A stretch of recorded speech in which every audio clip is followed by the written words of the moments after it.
আসসালামু আলাইকুম। নতুন একটা রেসিপিতে সবাইকে স্বাগতম। আশা করি সবাই ভালো আছেন। আমিও ভালো আছি আলহামদুলিল্লাহ। দেশ ও দেশের বাইরে যে যেখান থেকে আমার ভিডিওটা দেখতে শুরু করেছেন সবাই একটা লাইক দিয়ে পুরো ভিডিওটা জুড়ে আমার সাথে থাকবেন এই প্রত্যাশা করে আজকে ভিডিওটা শুরু করছি। আজকে তৈরি করে দেখাবো ম্যাঙ্গো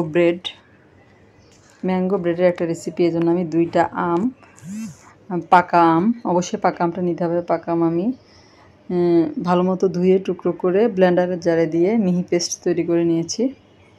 আর এখানে রুম টেম্পারেচারে থাকা 2টা ডিম একটা মিক্সিং বোলের মধ্যে ভেঙে নিলাম।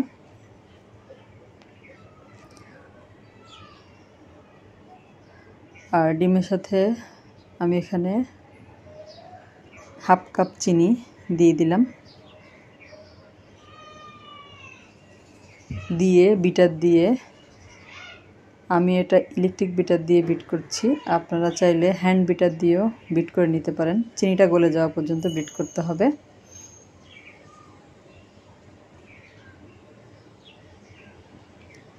এই যে চিনিটা গলে যাওয়া পর্যন্ত বিট করে নিলে হবে, এর থেকে বেশি বিট করা লাগবে না। আর এই ব্রেডটা খেতে কিন্তু খুবই মজা লাগে, বাচ্চারা অনেক বেশি পছন্দ করে, চায়ের সাথে খেতে খুব ভালো লাগে। এই যে এটা কিন্তু আমার হয়ে গিয়েছে। আমি বিটারটা সরিয়ে রাখছি এক পাশে। এরপর আমি এখানে দিয়ে দিব ময়দা। প্রথমে 1 কাপ দিচ্ছি, তারপরে আরও হাফ কাপ দিব।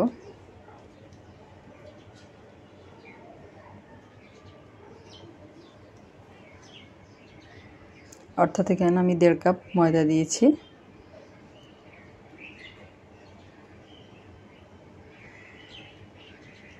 এরপর এটা আমি ডিম এবং চিনির মিশ্রণের সাথে মিশিয়ে নিব। আর দিয়ে দিব এখানে আমি বেকিং পাউডার। এখানে আমি 1 চা চামচ পরিমাণ বেকিং পাউডার দিব।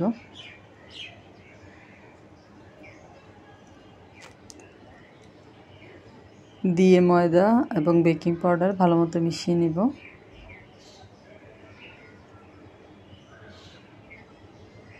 এভাবে একটা কাঁটা চামচ দিয়ে আমি এটা মিশিয়ে নিচ্ছি। আপনারা হ্যান্ড উইক দিয়েও এটা করে নিতে পারেন।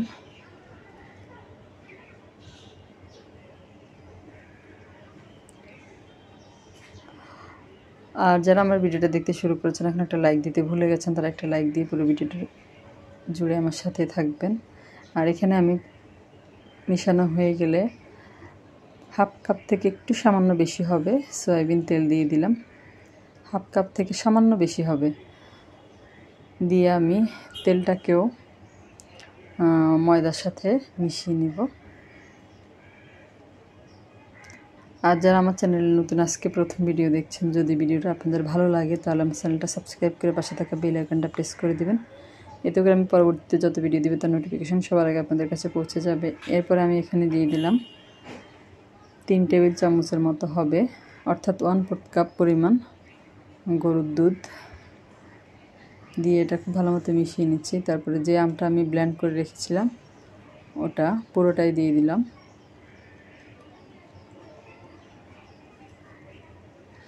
দিয়ে আমি খুব ভালো মতো মিশিয়ে নেব। আর আম দেওয়ার পরে এটা কিন্তু খুব সুন্দর একটা স্মুথ ব্যাটারের মতো হয়ে যাবে। আমি একটু সময় নিয়ে মিশিয়ে নিয়েছি। এই যে এরকম হবে, খুব ভালো মতো আমটা মিশে গিয়েছে। এরপর আমি একটা এরকম মোল্ড নিয়ে নিয়েছি, আর এটার মধ্যে একটা নর্মাল কাগজ আমি একটু তেল ব্রাশ করে বিছিয়ে দিয়েছি। এরপরে পুরো মিশ্রণটা এটার মধ্যে ঢেলে নিব। আর ওভেনে আমি এটা করব। ওভেনে আমি 190 ডিগ্রি সেন্টিগ্রেড তাপমাত্রায় 10 মিনিট প্রিহিট করে নিয়েছি। প্রিহিটেড ওভেনের মধ্যে এটা আমি 40 মিনিট বেক করে নিব। 40 মিনিট পর আমার ব্রেডটা হয়ে গিয়েছে। এটা বের করে আমি গরম অবস্থাটা ঢাকনা দিয়ে ঢেকে রেখেছি। এতে করে এটা খুব নরম থাকবে, উপরটা শক্ত হয়ে যাবে না। এটা কিন্তু একটা টিপস। অনেকেরই কেক বা ব্রেড বের করার পরে, ওভেন থেকে বের করার পরে শক্ত হয়ে যায়। এরকম ঢাকনা দিয়ে ঢেকে রাখলে এটা নরম হয়ে যাবে। তারপর আমি এটা মোল্ড আউট করে নিচ্ছি আর কাগজটা তুলে নিচ্ছি। এটা কিন্তু অনেক সুন্দর হয়েছে। আর খেতেও খুবই মজা হয়েছে, চায়ের সাথে ইয়ামি। আপনার বাসায় এভাবে তৈরি করে দেখবেন। আর যারা ফেসবুক থেকে দেখছেন আমার পেজে ফলো দিয়ে রাখবেন নতুন নতুন রেসিপি পাওয়ার জন্য। আমি আপনাদেরকে কেটে দেখাচ্ছি। এটা খুবই সফট হয়েছে আর খেতেও খুবই মজা হয়েছে। আমার বাচ্চারা অনেক বেশি পছন্দ করেছে। আপনার বাসায় এভাবে ট্রাই করে দেখবেন। রেসিপিটা কেমন লাগলো কমেন্ট করে জানাবেন। সবাই অনেক বেশি ভালো থাকবেন। এই যে একটা আপনাদেরকে আমি তুলে দেখাচ্ছি, একেবারে নরম সফট, দোকানের মতো। আজ এ পর্যন্তই, আল্লাহ হাফেজ।